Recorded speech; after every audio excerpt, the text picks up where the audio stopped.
नमस्ते दोस्तों, आशा करती हूँ आप सब मज़े में होंगे। प्लीज़ लाइक करें, शेयर करें, चैनल को सब्सक्राइब करना मत भूलिएगा। तो आइए आज की कहानी सुनते हैं। विशालाक्षी काशी राज्य के राजा की इकलौती बेटी थी। सौंदर्य में उसके बराबर की तुलना किसी से नहीं कर सकते थे। सौंदर्य के साथ साथ विद्या भी हो तो सोने में सुगंध के जैसे और भी अच्छा होगा। यो सोचकर राजा ने उसे गुरुओं से शिक्षा दिलवाई। शिक्षा पूरी होते ही वह विवाह के योग्य वयवाली हो गई। तुम किस प्रकार के वर को चाह रही हो? पिता ने उससे पूछा। तब उसने यो कहा, वर के लिए विद्या, चरित्र एवं रूप तीनों आवश्यक है। विद्याहीन पुरुष विचित्र पशु के बराबर है, वैसे ही बुद्धिहीन के पास जितनी संपत्ति भी हो वह नष्ट हो जाती है। विद्याहीन के रूप में प्रकाश नहीं होता, वो कितनी भी सुंदर क्यों न हो। शिक्षित न हो तो उस सौंदर्य को कोई महत्ता नहीं हो रहेगी। विद्याहीन के साथ में वित्त भी शीघ्र ही नष्ट होता है। इसलिए वर के लिए प्राथमिकता योग्यता शिक्षा है।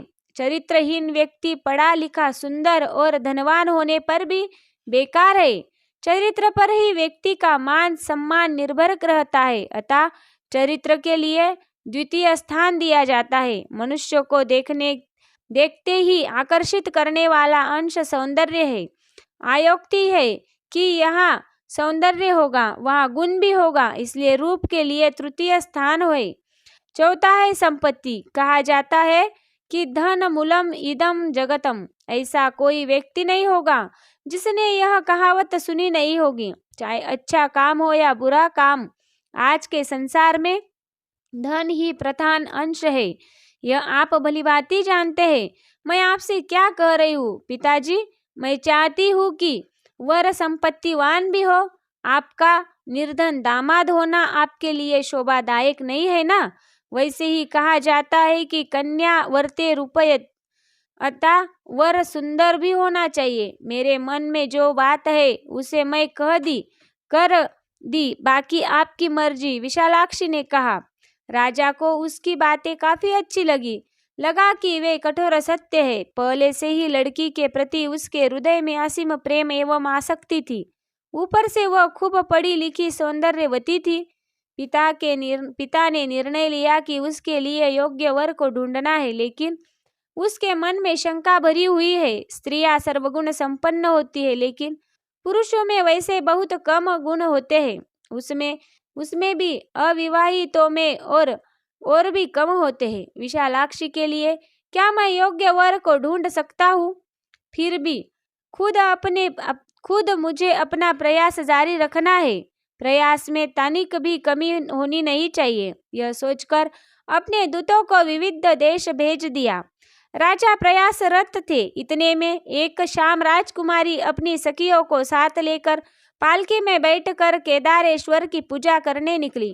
पालकी गंगा के तट पर पहुंची। वहां के सोपानों पर कुछ विद्वान शास्त्रवाद कर रहे थे। उनकी बातें उनके कानों में पड़ी। उसमें असीम खुशी का अनुभव किया। पढ़ी लिखी वह उन बातों को सुनकर अपने आप को भूल गई थी। इतने में उन पंडितों के बीच में एक युवक उसे दिखाई पड़ा। उसे देखकर वह असीम आनंद के साथ आश्चर्यचकित हुई थी। वह उन पंडितों के बीच में से तारों के बीच में चंद्रमा के जैसे प्रकाशित हो रहा था। वह इतना सुंदर दिख रहा था कि मानो मनमग्ध हो। पंडित के जोर जोर से शास्त्रों पर तर्क करते रहने पर भी वह भरे घड़े के समान छलके बिना गंभीर बैठा था। विशालाक्षी ने उससे विवाह करना चाहा। उस युवक के बारे में पूरी जानकारी लेने के लिए सखी से कहा। उसने केदारेश्वर का दर्शन किए और भगवान से प्रार्थना की कि उस युवक से उसका विवाह हो जाए। यो भगवान से प्रार्थना कर वह घर वापस लौट गई। तब तक सखी उसके बारे में जानकारी लेकर आई। मैं वहाँ काफी देर तक खड़ी थी, लेकिन उसने मुंह नहीं खोला। सखी ने कहा, जो सब कुछ जानते हैं वे अनावश्यक बकते नहीं है। उसका समर्थन विशालाक्षी ने किया। मैंने उसका आवास स्थान पूछा। उसने मालूम नहीं कहा। पंडित के लिए अमुख जगह नहीं होती है, न सारा संसार पंडित का ही है।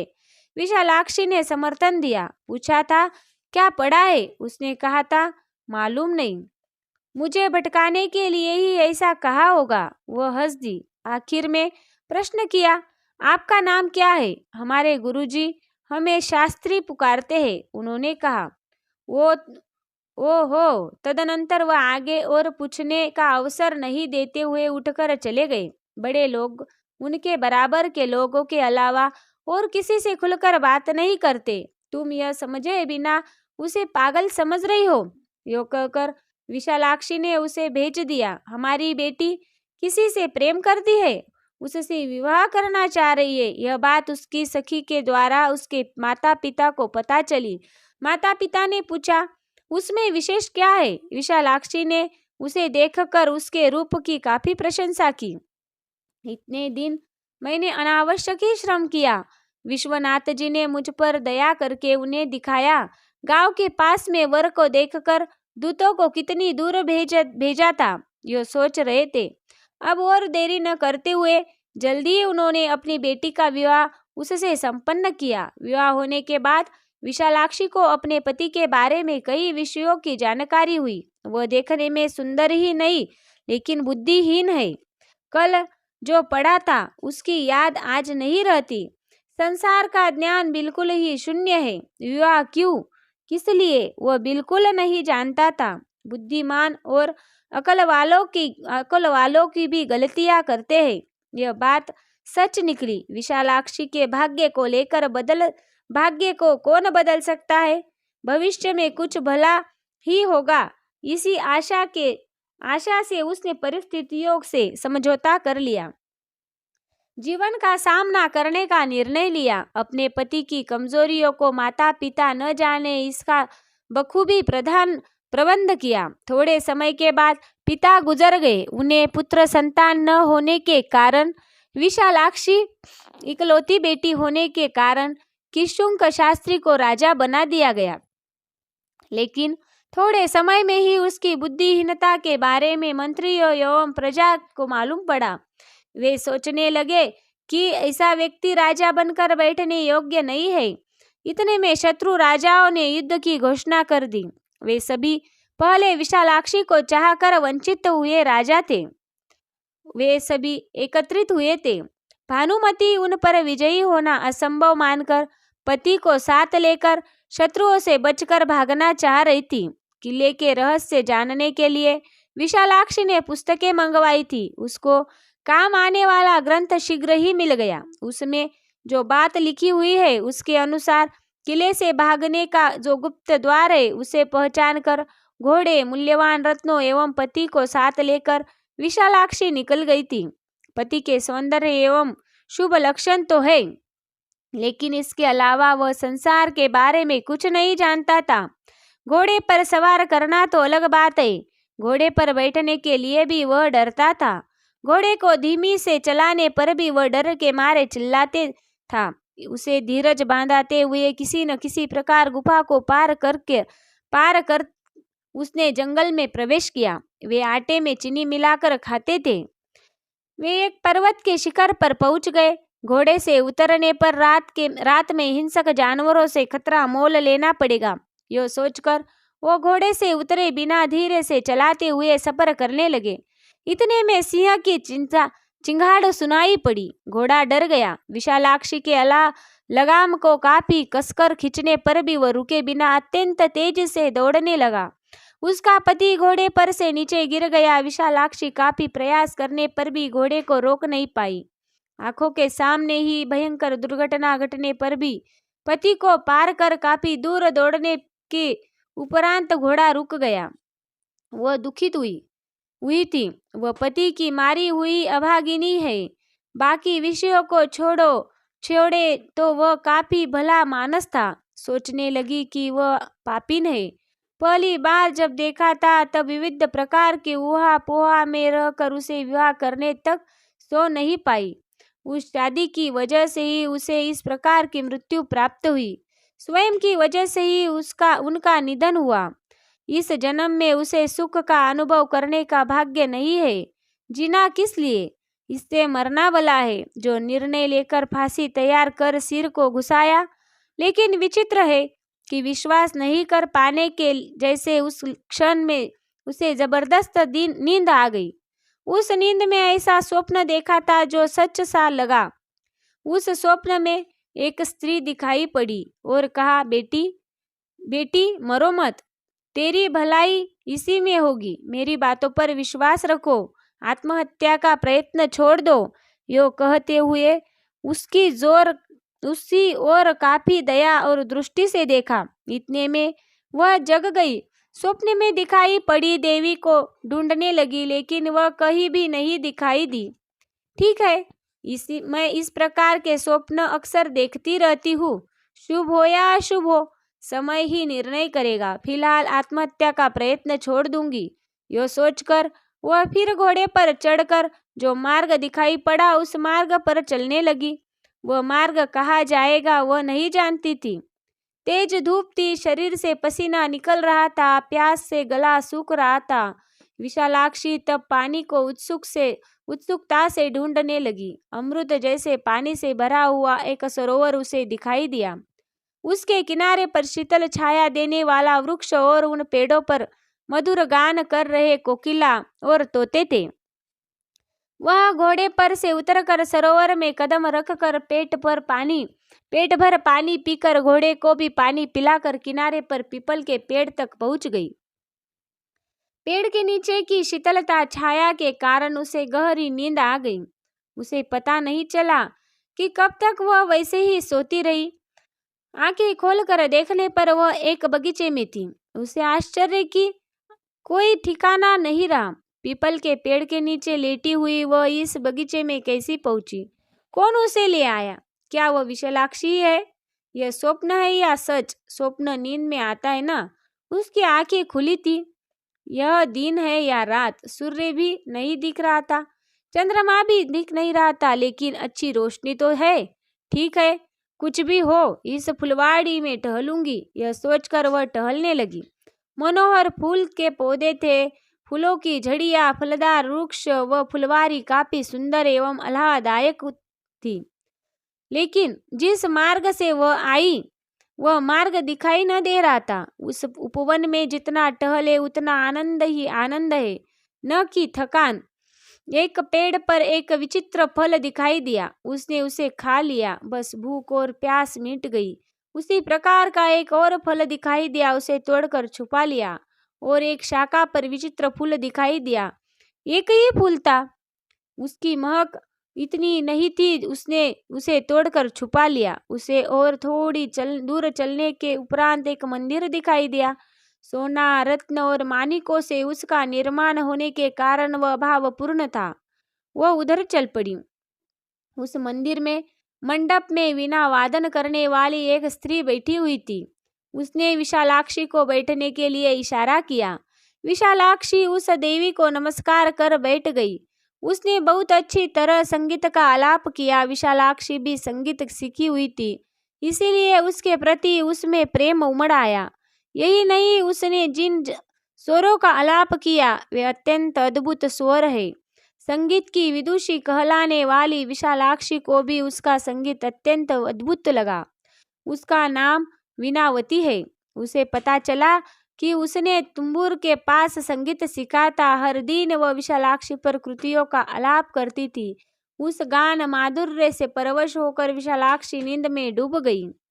जब वह जागी तब वह एक पीपल के पेड़ के नीचे लेटी हुई थी और दूर पर घोड़ा और ओह, यह सारा स्वप्न है, वह समझने लगी थी। इतने में साड़ी के पल्लू में बांधे हुए फूल एवं फल देखे। उसे समझ में नहीं आया कि कौन सा सत्य है और कौन सा स्वप्न है। उस फूल और फल को सामने रखकर उनकी सुगंध को सूंघती हुई खुश होती हुई बैठी थी। वो उसी तरह बैठी रही, लेकिन क्या है, उसे कुछ सूझ नहीं रहा था। सोचा था कि फल खाकर भूख और प्यास की पीड़ा से मुक्त होना, वीणावती के मधुर संगीत को सुनना, फल और पुष्प मिलना, यह सारा उस विशालाक्षी देवी की कृपा के अलावा और कुछ नहीं है। तब से उसके मन में कोई चिंता नहीं रही। उसने मन में धीरज बांध लिया। आशा हुई कि थी पति जल्दी से मिलने वाला है। हृदय आनंद से हिलोरिया भरने लगा। उठकर फूल एवं फल को आंचल के झोर में गांठ बांधकर घोड़े पर सवार पश्चिम दिशा की ओर निकल पड़ी। तब तक एक पहर दिन का समय बचा था। उसने अंधेरा होने के पहले ही किसी गांव तक पहुंचने का संकल्प किया। घोड़े को तेजी से दौड़ाया। वह मार्ग में थोड़ी दूर जाने के बाद दक्षिण की ओर मुड़ गई। शाम तक वह एक अग्रहार की सरहद तक पहुंच गई। वहां पर एक 20 वर्ष का ब्रह्मचारी पेड़ की डाली पर फांसी पर लटकाते हुए दिखाई पड़ा। उसने झट से घोड़े से उतरकर उसके हाथ पकड़कर पूछा कि तुम कौन हो? क्यों आत्महत्या करना चाह रहे हो? तुम्हारे लिए कोई नहीं है क्या? यह प्रश्न करने लगी। अंधेरे की वजह से वह उसे सही ढंग से पहचान नहीं पाने के कारण पुरुष समझकर, श्रीमान मेरा हाथ छोड़िए, मेरे जीवित रहने का कोई फायदा नहीं है। परेशानियां जो झेली है काफी है। संसार में दरिद्र और विद्याहीन के जीवित रहने से बढ़कर और कोई नीच काम नहीं है। यो कहते हुए उसने मुख नीचा कर लिया।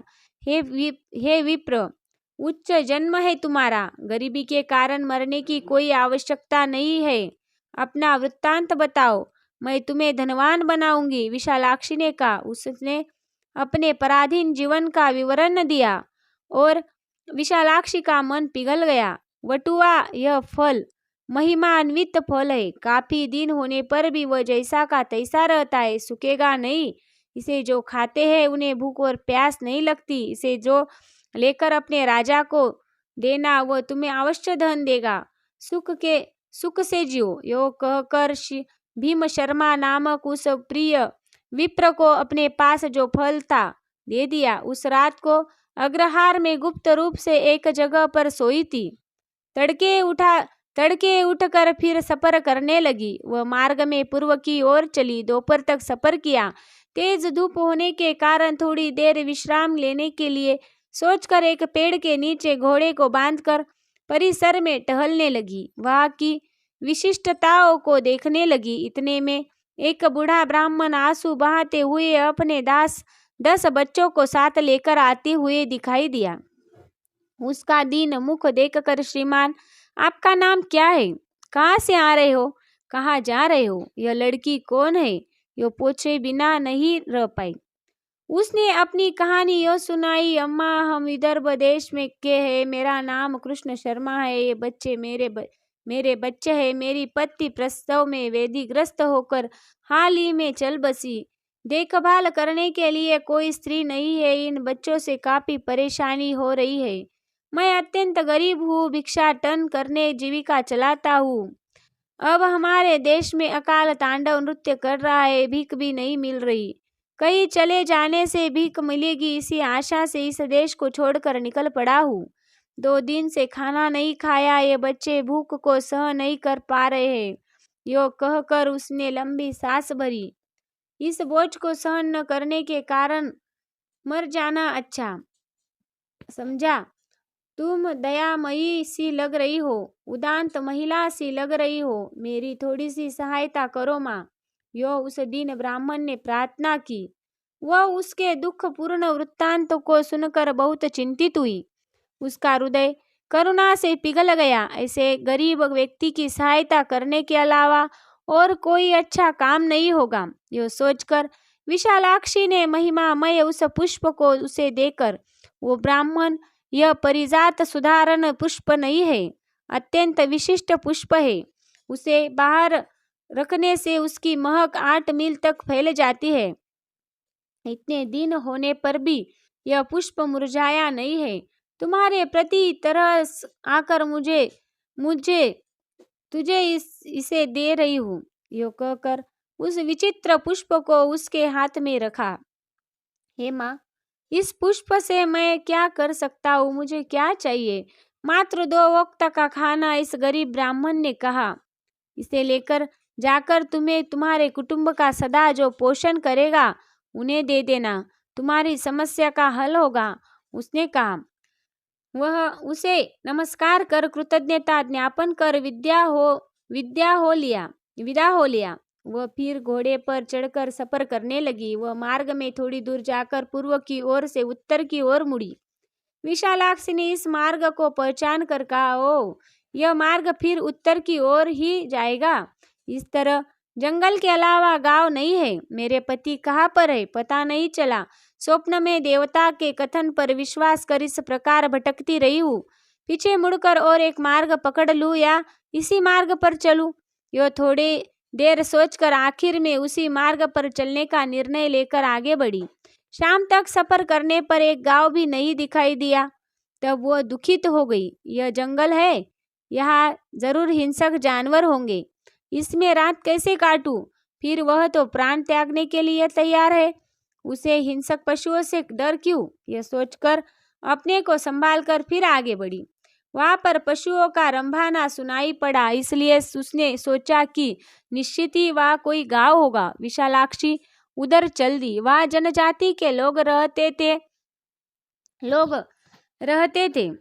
वो राक्षस जैसे दिख रहे थे। वे उत्सव मना रहे थे। चौपाल में दीप जलाकर उसे घेरकर कुछ पीते हुए जंगली वाद्य बजाते हुए नाच गा रहे थे। उन्हें देखते ही उसने होश उड़ गए। फिर समझ गई कि उन्होंने उसे नहीं देखा, बस घोड़े से उतरकर एक खेत में उसे बांधकर गांव की ओर एक कोने में चली गई। वह झोपड़िया में कोई नहीं था। वो एक झोपड़ी के चबूतरे पर बैठकर विश्राम करने लगी।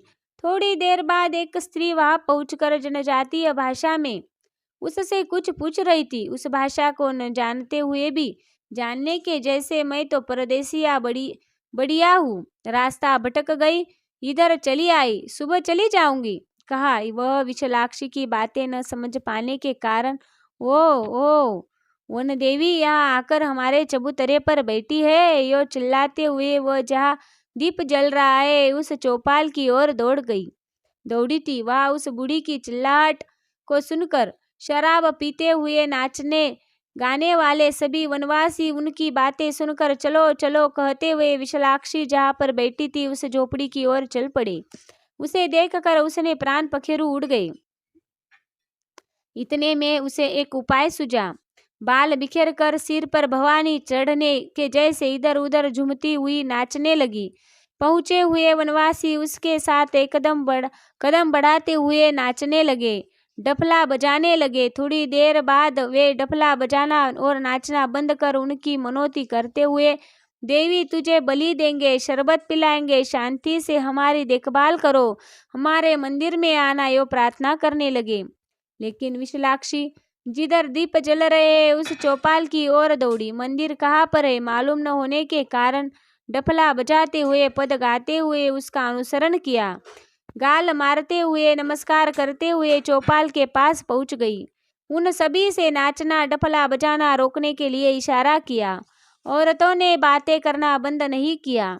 इस साल हमारी देविया बढ़िया बहुत बढ़िया कपड़े पहनकर आई। हमारी देवी को पति है क्या? औरतों के लिए मर्द नहीं होते। इस देवता के पति का नाम है पोतराजू। हाँ, बच्चे तो नहीं है, हम भी तो उसके बच्चे ही है ना। यही देवता है, हमें जन्म दिया है। पता नहीं देवी यहाँ कितने समय रहेगी। सोने की गुड़िया जैसी है, 2 दिन रहने से दर्शन कर सकते, हमेशा के जैसा सुबह चली जाएगी, अब क्यों अधिक समय रहती। विशालाक्षी ने उसकी सारी बातें ध्यान से सुनी थी। तड़के में गद्दी से उठी देवी चली जा रही है, यो कहते हुए हड़बड़ी करने लगे। चिल्लाते डफला बजाते हुए विदा की। वह खेत में जाकर घोड़े पर चढ़ी थी। वे थोड़ी दूर तक उसके पीछे चलकर फिर लौट गए। देवता ने ही इस आपत्ति से पार कराया। यदि मैं वन देवता के रूप में अभिनय नहीं करती तो वे मुझे जरूर मार डालते। यो सोचते हुए विशालाक्षी ने घोड़े को उस रास्ते की ओर दौड़ाया जिस रास्ते से वह आई थी। उस जनजातीय स्त्री के बातों ने ही उसे एक उपाय सुझाया। देवी शक्ति ने ही उस रूप में उसे बोली, मैं उसकी रक्षा की। वह यो घोड़े पर सवार होकर कोटीश्वर नामक क्षेत्र पहुंची गई थी। वह दिन शिवरात्रि का दिन होने के कारण वहां पर बहुत लोग पहुंच गए। घोड़े को दूर बांधकर सरोवर में स्नान कर मंदिर में गई। उस मंदिर में उसे एक स्त्री दिखाई पड़ी। विशालाक्षी को लगा कि उसे कहीं देखा था। नख शिक देखे थे। वह उसे पहचान कर, क्या बेटा, क्यों ऐसी देख रही हो, क्यों कहीं देखी हुई सी लग रही हो? हंसते हुए पूछने लगी। हाँ, वही स्मरण करने का प्रयास कर रही हूँ। एक दिन उपवन में मंदिर के मंडप में मैं जब वीणा बजा रही थी, तुम वहाँ आई थी ना। गीत गाना समाप्त होने के बाद तुमसे बात करना चाह रही थी, लेकिन इतने में तुम नींद में डूब गई। फिर आज तक दिखाई नहीं पड़ी। क्या अब मैं स्मरण में आया? विशालाक्षी के विस्मय की कोई सीमा नहीं थी। सीमा नहीं रही। यह काफी अजीब सी लग रहा था। स्वप्न में देखी हुई देवी सच में दिखाई देना विचित्र ही है। यह भी शायद उस अजीब पुष्प एवं फल जैसी माया ही है। यह सोचकर स्मरण आया, माँ कहाँ थी उस बगीचे में? तुम जो फल और पुष्प को लाई थी, क्या उन्हें सुरक्षित रखा? ब्राह्मण की दीन स्थिति को सुनकर मेरा मन पिघल गया। उन्हें उसे दे दिया, विशालाक्षी ने कहा। तब वो काफी चिंतित होती हुई बोली, उन्हें देवता ने तुझे दिया, ऐसी चीजों को क्या दूसरों को दे सकते हैं? ठीक है, देव कृपा पर विश्वास रखो, वे कहीं नहीं जाएंगे, उसने कहा। विशालाक्षी ने उस पर उपवन में बारे में उससे पूछने के लिए सोचा। यही रहो, अंदर जाकर भगवान का दर्शन कर आती हूँ। यो कहकर मंदिर के अंदर गई। काफी समय होने पर भी बाहर नहीं आई। तब विशालाक्षी ने अंदर जाकर ढूंढा, लेकिन वह दिखाई नहीं पड़ी। ओह, मैं उसके बारे में विवरण नहीं ले पाई हूँ। यो काफी चिंतित होते हुए वहां से उसे ढूंढते हुए बाहर आई। फिर यात्रा शुरू की। धर्मपुरी नामक राजधानी नगर पहुंची। वहां पर एक सराय के चबूतरे पर विश्राम कर रही थी। इतने में दो मुसाफिरों का आपस में बातें करना सुनाई पड़ा। लोग झुंड के झुंड में जा रहे थे। कहाँ जा रहे हो मालूम है? आज रात को महल में बड़ी सभा संपन्न होने जा रही है। सभा भी विशेषता क्या है सुना है? धर्मागध महाराज के दीवान में एक अद्भुत फल पहुंचा है। उसकी जाति के बारे में भी कोई नहीं जानता। उसे खाने से क्या होगा, कोई नहीं जानता। वैसे ही कहा जा रहा है कि मलजाल देश के राजा चंद्रवर्मा के यहाँ एक विचित्र पुष्प लाया गया है। वह कितने दिन होने पर भी नहीं मुरझाएगा। सुगंध एक योजना दूर तक फैलेगी। उन दो चीजों के बारे में भाषण होंगे। बाद में मदन मंजरी नामक वेश्या संगीत का गायन करेगी। बातें सुनाई पड़ने से विशालाक्षी के मन में उनके बारे में क्या कहेंगे सुनने का कौतूहल जगा। लेकिन स्त्री वेश में सभा में जाना ठीक नहीं है समझकर पुरुष वेश में सभा में उपस्थित हुई। वह सभा सुंदर दीपों में अलंकृत की गई थी। सभा के बीच में उस पुष्प एवं फल को लटकाया गया। उनकी सुगंध वहां के लोगों को आनंदित कर रही थी। वलयाकार में सजाए गए सिंहासनों पर विविध देशों के राजा बैठे हुए थे। इतने में राजा ने सभा में प्रवेश कर कहा, सम्माननीय आर्य, कोई भी लोकार्पित वस्तु मिलने पर उसकी विशिष्टता की जानकारी सभी को देना राजा का कर्तव्य होता है। यह फल और पुष्प की विशिष्टता आपको अलग रूप से कहने की जरूरत नहीं। 15 दिनों से यह मुरझाए बिना जैसा का तैसा है। समग्र रूप से उनके बारे में जानकारी प्राप्त करने के लिए इस सभा को बुलाया गया है। उनके बारे में थोड़ी बहुत जानकारी वाले बहुत लोग इस सभा में है। पहले भीम शर्मा इसके बारे में बोलेंगे। तब भीम शर्मा ने उठकर राजा और सभा को नमस्कार किया। मेरा नाम भीम शर्मा है। मैं विजयपुरी अग्रहारम का रहने वाला हूँ। मेरे भाई भाभी के द्वारा किए गए अपमान को सहन न कर पाने के कारण विद्या विहीन में जीवित रहना बेकार समझकर आत्महत्या करने लगा। अश्वारूढ़ एक सन्यासी ने मेरे वृत्तांत को सुनकर मेरे प्रति तरस खाकर इस फल को मुझे दिया और कहा कि यह महिमान्वित फल है, किसी साधारण मनुष्य को नहीं देना। मैं इसे महाराजा को देकर मेरी गरीबी को दूर करने वाला बढ़िया इनाम प्राप्त करने के उद्देश्य धर्मपुरी पहुंचा था। कितनी परतों से इसे छुपाने पर भी इसकी सुगंध चारों ओर फैलने लगी। तब मैं सड़क पर चल रहा था। कुबेरदत्त नामक एक वैश्य ने इस सुगंध को पहचान कर अपने पास बुलाकर विवरण पूछा। वैसे भोगी से झूठ क्यों बोलूं, यह सोचकर मैंने ही उसे फल का विवरण दिया। उसने मुझे आदर के साथ मंजिल पर ले जाकर फल को दिखाने के लिए पूछा और प्रश्न किया कि क्या इसे खाने से संतान होगी। यह मैं नहीं जानता हूँ, कहा। 10 सिक्के में दोगे, पूछा था। मुझे एक गांव मिलना है, इसे सामान्य व्यक्ति को न देने के लिए उसने कहा था। आखिर उसने वे मुझे 1 लाख में मना लिया। उसे फल देकर पैसे मांगे। वे इसे एक पेटी में छिपाकर कल सवेरे आना, परेशान नहीं होना, पैसा लाने के लिए आदमी को भेज रहा हूँ। कहा, उसकी बातों पर विश्वास कर मैं अपने घर चला गया। उसने दूसरे दिन भी पैसे नहीं दिए उल्टे कर आओ, पैसे नहीं दिए तो नहीं दिए, उल्टे कल आओ परसों आओ कहकर मुझे घुमाने लगा। 10 दिन घूमने के बाद मैं उब गया, शंका भी होने लगी। फल को मुझे वापस देने को कहा। मेरी बात पर वह हंसता हुआ बोला, ओ पागल ब्राह्मण, क्या सच में आपने विश्वास किया? उस फल के लिए 1 लाख रुपए दूंगा। असल में तुम उस फल के लिए एक गाँव ही मांगे थे। तुम्हारी लालसा को सबक सिखाना चाहता, इसलिए 1 लाख देने के लिए कहा था। ये 10 रुपए ले लो, राजा भी तुमसे इससे ज्यादा नहीं देंगे, कहा था। उसने जो धोखा दिया उससे निश्चेष्ट होकर मेरे फल को मुझसे वापस दे दो, कहा। इस पर उस वैश्य ने उसे खाकर देखा, कोई परिणाम नहीं दिखाई दिया। चाहे तो ये 10 रुपए लेकर निकल लो, नहीं तो जा निकल जाया, कहा। मैंने शोर मचाकर गला फाड़कर लोगों को बुलाया। एक फल के लिए 1 लाख रुपए यह कहकर वह मुझे अपमानित किया। धर्म प्रभु होने का कारण मेरी शिकायत को सुनकर उन्होंने कबूतरे को बुलवाया। पिछली रात ही चोर द्वारा उसके पूरे घर को लूटने की वजह से वह सड़क पर आकर रोने लगा। चारों ने फल की रखी हुई पेटी की भांति चोरी की। उस समय कबूरे दत्त ने उठकर कहा, ये ब्राह्मण जो कुछ कह रहा है सच ही है। ब्राह्मण को धोखा देने के कारण मेरे घर में 1 रुपया भी नहीं बचा। मुझे सही दंड मिला, यह कहकर अपने गालों पर मारने लगा।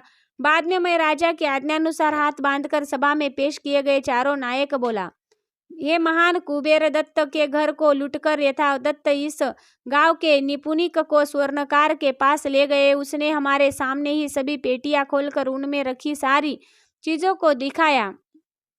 एक पेटी में यह फल है, इस प्रकार का फल वैश्या ने कहाँ से लाया है, यह सोचकर हम सभी आश्चर्यचकित हुए थे।